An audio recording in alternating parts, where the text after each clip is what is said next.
Most days, my body is a pale sack of bones and sandwiches that have been moistened with alcohol just to wake me up in the morning. Every morning, I get sprayed down by my assistant like it's my first day at Shawshank. But for the past few weeks, I've felt a certain lightness, like I've lost weight or I was taking some kind of life-affirming drug. I couldn't figure out what it was, but then it hit me. For the past few shows, I haven't mentioned this f***ing guy.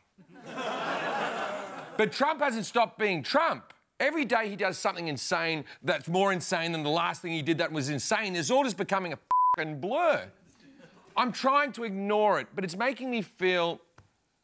How do I describe it? Like, OK, remember last year when Don Jr. met with a Russian lawyer that he thought had dirt on Hillary Clinton? And then the White House said, no, no, no, no, no, those meetings were about adoption and nothing to do with Russian intel. Well, last week, Trump goes on Twitter.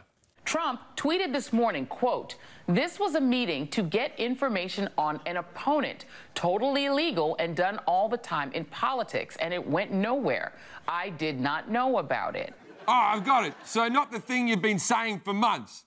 Trump is now just admitting all his bullshit, and it doesn't matter. No one seems to really care. OK, take Trump's cabinet. We already know they're corrupt, but then we learn this little nugget about Commerce Secretary Wilbur Ross. And a bombshell report in Forbes this week alleging a pattern of grifting on Ross's part to the tune of $120 million. A pattern of grifting? The US Secretary of Commerce allegedly stole $120 million, and they say he has a pattern of grifting. That's like saying Jeffrey Dahmer has a taste for the gays.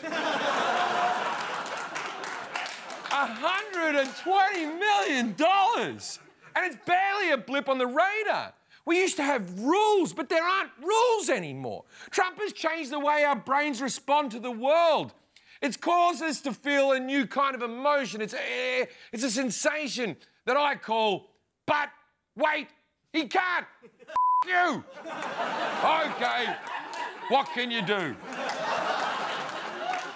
It's a combo platter of anger, exhaustion and complacency mixed with a dash of frustration and a pinch of awe. Here's another example. All over California, wildfires are spreading like... They're spreading like something. Anyway, it's a lot of fire. And here's the president's take. California wildfires are being magnified by the bad environmental laws, which aren't allowing massive amounts of readily available water to be properly utilized. It is being diverted into the Pacific Ocean. Now, state and federal officials and wildlife experts say his claims are false. So there's no water to fight the fires because all the water's going into the ocean. But wait, he can't. You. Oh, well, what do you do? Yes, Donald, you're right. The reason that half of California is burning is because the firemen are using their hoses to fill up the ocean. Actually, the Pacific Ocean is supplied from a kitchen sink 20 miles west of Bakersfield. It's run by a lovely family who makes sure the ocean is nice and full for the tourist season. And twice a day, the tide goes out because that's when they're doing their dishes. But this is my favourite one. Asbestos is banned in dozens of countries, and for decades its use has been heavily restricted in the United States. The EPA this summer proposed a rule that may allow a number of new products to contain asbestos. Trump's EPA wants to bring back asbestos! Asbestos! I don't even know what asbestos is! I just know that everyone knows it isn't good!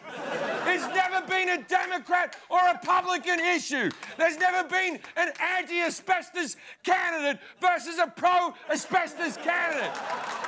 Everyone's anti!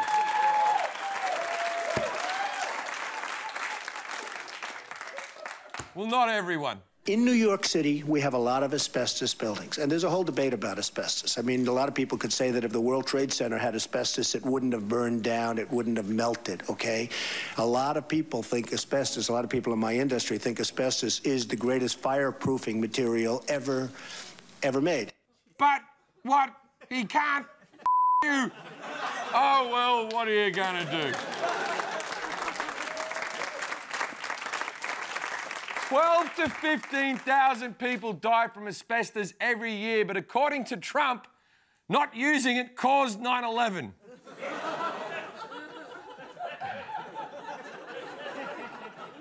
So where does that leave us? Maybe the best way to describe where we're at with this is with an all-American metaphor. Like, okay, imagine you're at a baseball game and your team hits a home run and the other team says, sorry, that wasn't a home run. And you say, but I saw it go over the wall. And then they said, like we said, it is a home run, but home runs aren't worth any points. And you say, what do you can't change the rules of baseball. And then the umpire says, this isn't even a baseball game. We're in a child sex ring in a basement of a pizza parlor. That's what it feels like to live in Trump's presidency. In a way, we're all trapped in a sexual slavery pizza baseball dugout in our minds.